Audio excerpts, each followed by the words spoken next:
성경으로 보실 분들은 구약성경, 제관예성경 1300쪽의 말씀입니다. 11절로 13절까지 말씀 제가 봉독해 올립니다.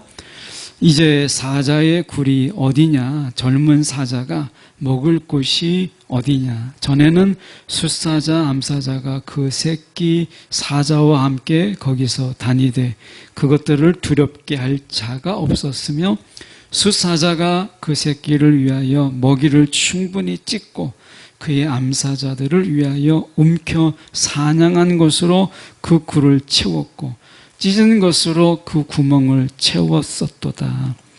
만군의 여호와의 말씀에 내가 내 대적이 되어 내 병거들을 불살라 연기가 되게 하고 내 젊은 사자들을 칼로 멸할 것이며 내가 또 내 노력한 것을 땅에서 끊으리니 내 파견자의 목소리가 다시는 들리지 아니하리라 하셨느니라. 아멘.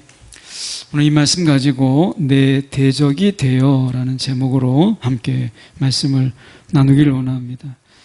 우리가 사자, 구약 성경에서 이 사자가 나오니까 우리가 좀 의아하게 볼 수 있어요. 그런데 이 사자라고 하는, 특히 나홈수에서 나와 있는 사자라고 하는 것은 이 고대 근동의 배경을 좀 우리가 알 필요가 있습니다. 이 고대 근동에는 우리가 이 아스다롯이라고 한 번 정도 우리가 들어보셨을 거예요. 위시타르라고 하는 이 아스다롯이라고 하는 여신은 흔히 이 암사자와 관련된 그런 우상입니다.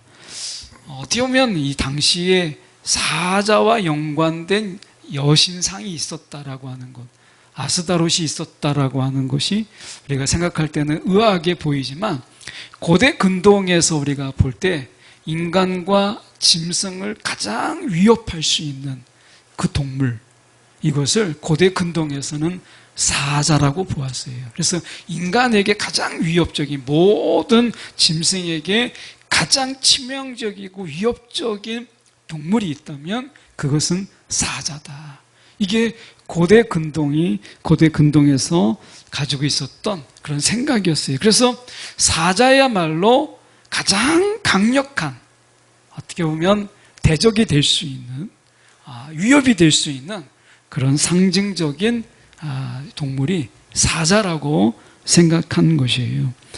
그렇게 본다면 오늘 11절의 말씀처럼 이제 사자의 굴이 어디냐 이렇게 이야기하죠. 그러니까 사자라고 하는 것, 우리가 동물의 왕국이나 이런 걸 보면 사자는 막 먹고 그리고 그 식곤증에 의해서 막 널브러져서 자요.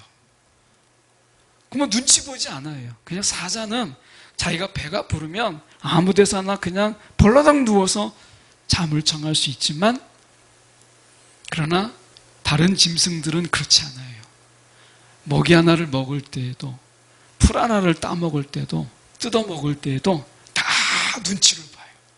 언제 어디서 사자가 나타날지 모르는 거죠. 그래서 항상 이 초식 동물들은 귀를 쫑긋하고 그리고 그것에 의해서 긴장하면서 풀을 뜯는 거예요.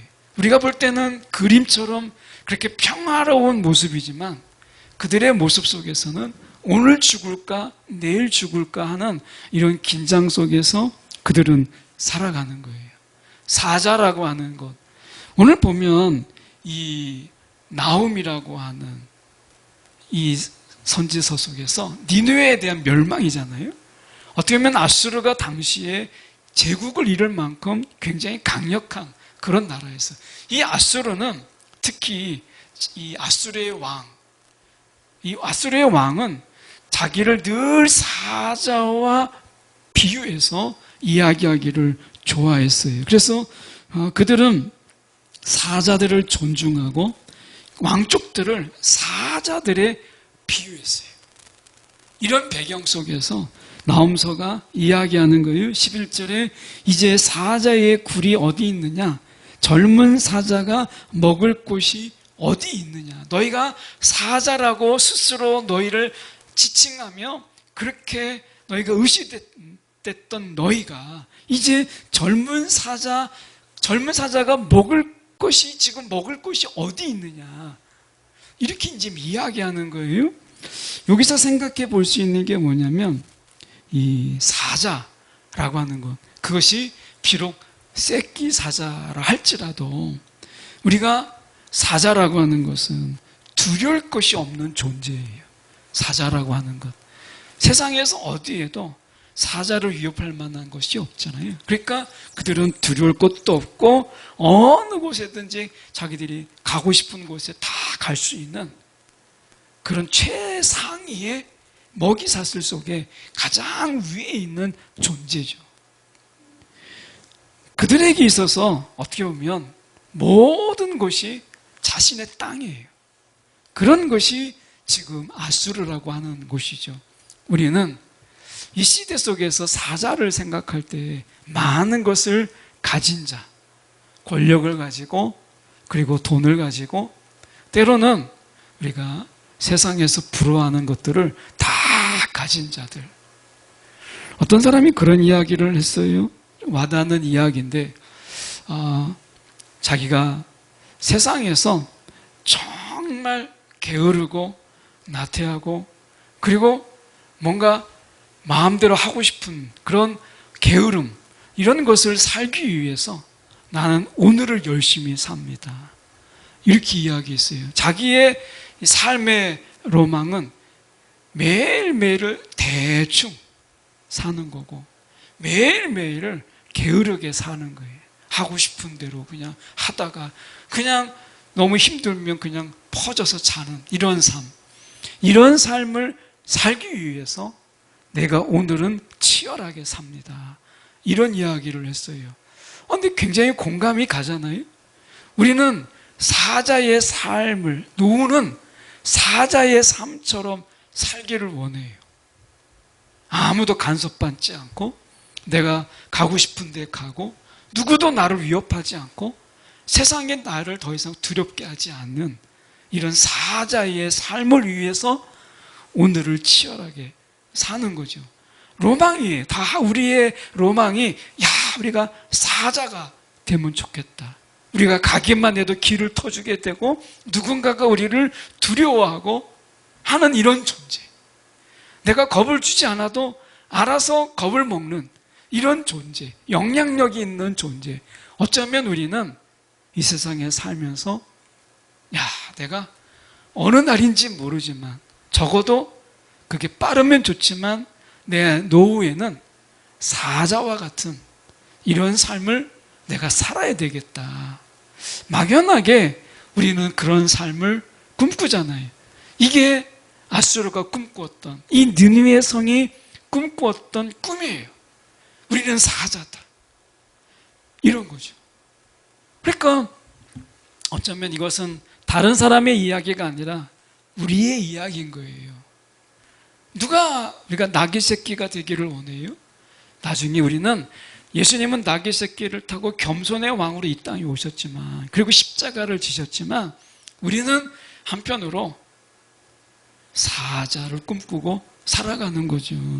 그런데 우리가 12절의 말씀에 보면 수사자가 그 새끼를 위하여 먹이를 충분히 찢고 그의 암사자들을 위하여 움켜 사냥한 것으로 이제 먹을 것을 쌓아두는, 사자는 사실을 배부르면 더 이상 사냥을 하지 않는 그런 짐승이죠. 그래서 사실은 이것은 사냥한 것으로 그 굴을 채웠다라고 하는 것은 사실은 그렇게 우리가 동물의 왕국을 보면 딱 맞지는 않아요.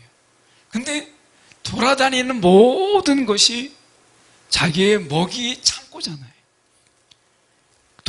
걸어다니는 살아있는 모든 것이 사자의 눈에는 그냥 저장해 놓은 먹이와 똑같은 거예요. 그러니까 그에게 있어서는 창고가 넘쳐나는 거죠. 이런 삶을 살아가는 거예요. 어쩌면 우리가 사자처럼 우리 안에 더 많은 것을 쌓아두고 살아가는 삶을 부러워하죠. 그리고 우리도 뭔가를 쌓아두고 살아가는 삶. 제가 영화를 보면서 제일 부러워했던 게 하나가 뭐냐면 집안에 금고가 있는 사람. 집안에 큰 금고가 있는 사람이 부러웠어요. 저희 집엔 아무리 둘러봐도 금고가 필요가 없어요. 넣어둘 게 없어요. 그냥 금고를 사실 놓을 데가 없어요. 그 금고를 놓고 싶어도 금고를 놓을 데가 없고 넣을 건 더 없어요. 그러니까 제가 영화를 보면서 야, 저 집에 금고가 있다. 야, 금고가 있다라는 그 자체만으로 그 속에 뭘 넣을까는 둘째치고 금고가 있다라는 자체가 너무 부러웠었어요. 여러분 어떠세요? 여러분의 집안에 금고가 있으십니까? 성공하신 거예요. 저희 금고가 없어요. 근데 여기서 보면 니느웨는 쌓아놓고 사는 삶이었어요. 우리는 세상에서 이렇게 쌓아놓고 사는 삶을 부러워해요.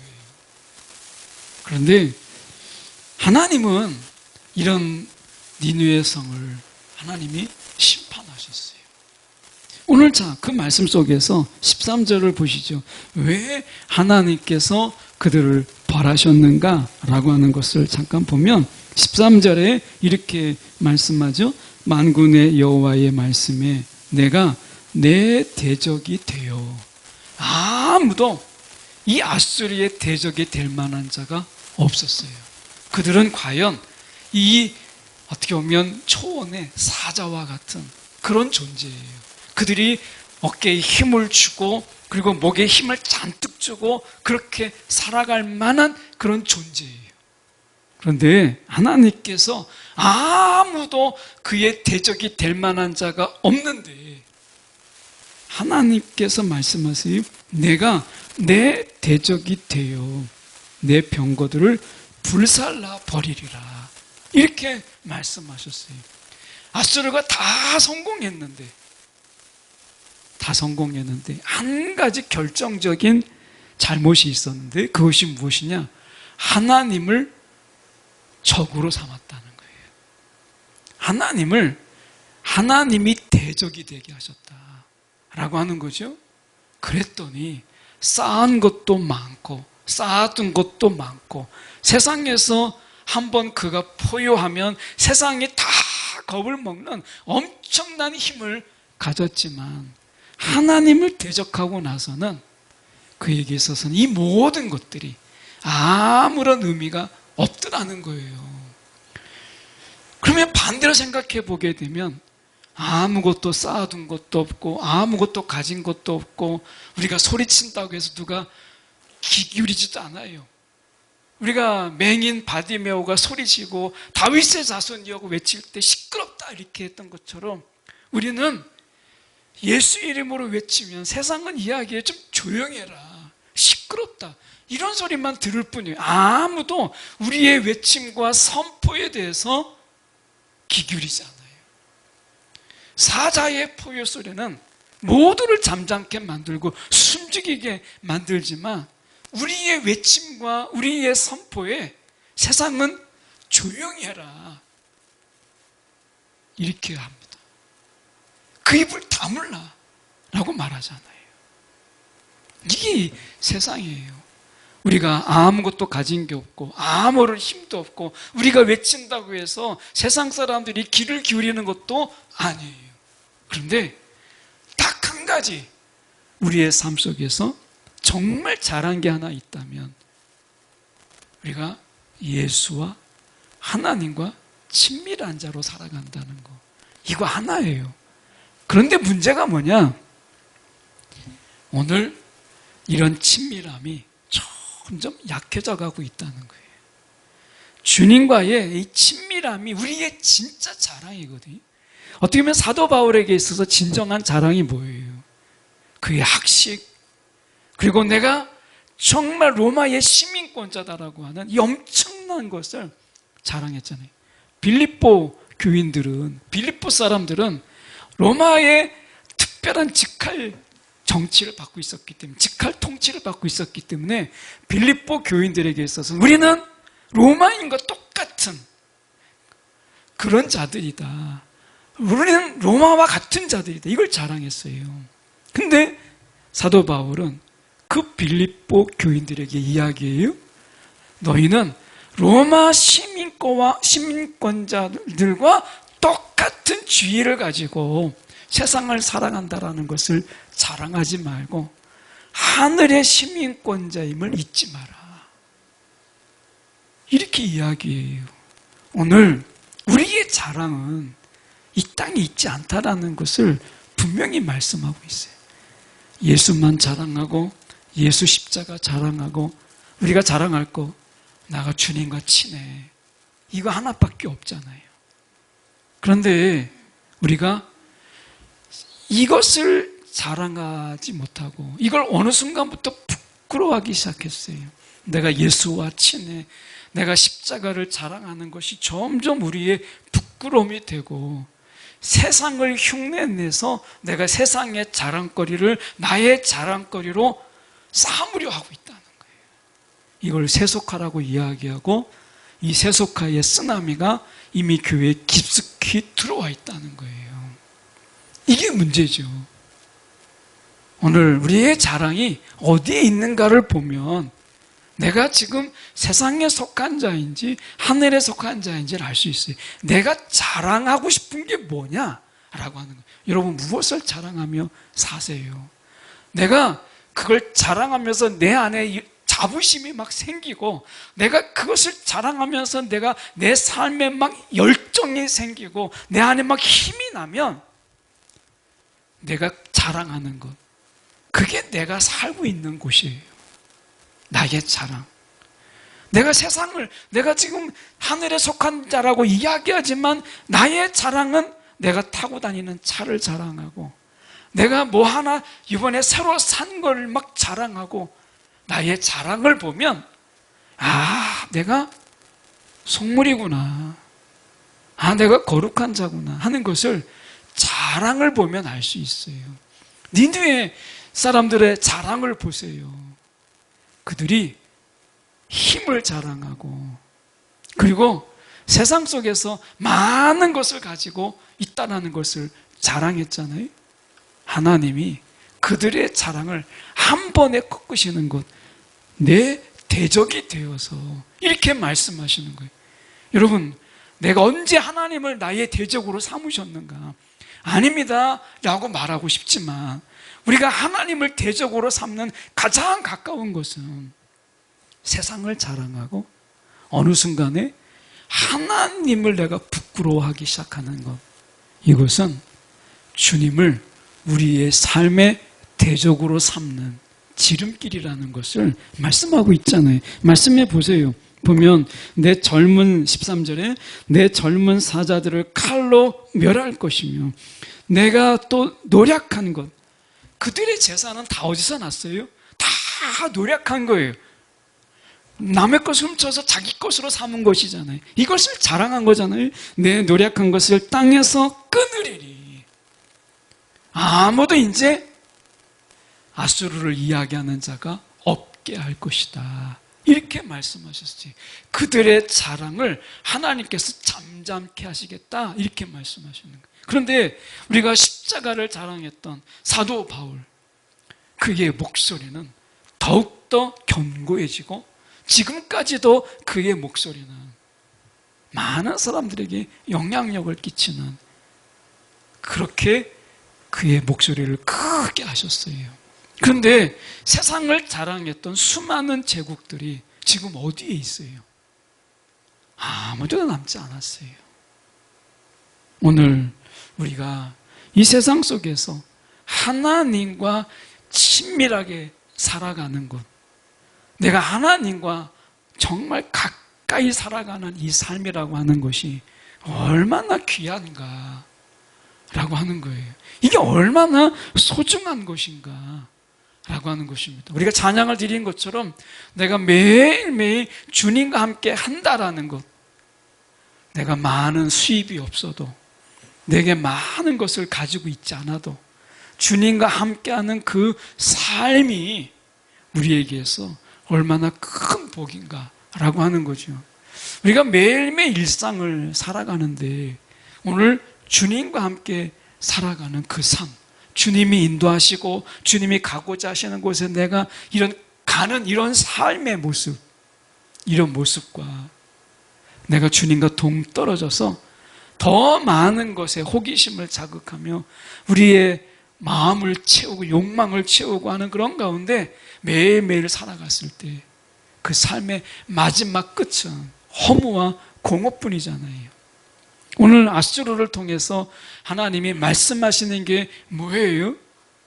하나님을 대적으로 만드는 그의 삶은 아무것도 남는 게 없다 라고 하는 거잖아요. 여러분, 우리가 매일매일 주님과 함께 살아가면서 오늘 만든 새로운 이야기, 새로운 추억의 이야기, 이게 우리에게 있어서는 세상과 바꿀 수 없는 엄청난 보화라는 거예요. 여러분, 저는 말씀을 이렇게 맺기를 원합니다. 이사야 말씀입니다. 이사야 61장 2절의 말씀에 우리말 성경으로 보면 이런 말씀이 있습니다. 여호와의 은혜의 해와 우리 하나님의 보복의 날을 선포하며 슬퍼하는 모든 사람을 위로하게 하셨다. 이렇게 말씀하셨어요. 저는 여기에서 은혜는 해라고 이야기해요. 은혜의 해. 그런데 보복은 날이라고 얘기해요. 보복의 날. 그러니까 은혜의 해는 얼마나 긴 거예요. 은혜의 해. 근데 거기에서 이 보복의 날은 그냥 하나님께서 하루에 끝나시는 이 보복의 날을 말씀하세요. 하나님의 이 심판, 하나님의 보복은요, 결국에는 불가항력적이에요. 아무도 막을 수가 없어요. 그리고 하나님의 이 보복은 최종적이에요. 다시 일어설 수가 없어요. 아수르에게 또 다른 기회가 없었다라고 하는 것이죠. 여러분, 우리가 이 세상에서 나의 자랑은 어디에 있는가? 나의 기쁨은 어디에 있는가? 라고 하는 거죠. 우리가 내가 더 많이 갖고 이것만 있으면 하는 이 마음을 좀 내려놓고 내가 오늘 하루 주님과 함께하는 이런 삶, 내가 주님과 함께 동행하는 매일매일을 우리가 소박하게, 그러나 너무나 우리가 거룩한 이런 소망을 가지고 매일매일을 살아갈 수 있다면 그 사람이야말로 정말 아름다운 인생을 살고 있는 거고 정말 귀한 인생을 살고 있는 것이라는 거예요. 여러분, 우리가 매일 속에서 주님과 함께하는 삶, 이런 삶을 우리가 소망하고 그리고 그런 삶을 살아가는 저와 여러분이 되기를 간절히 소망합니다.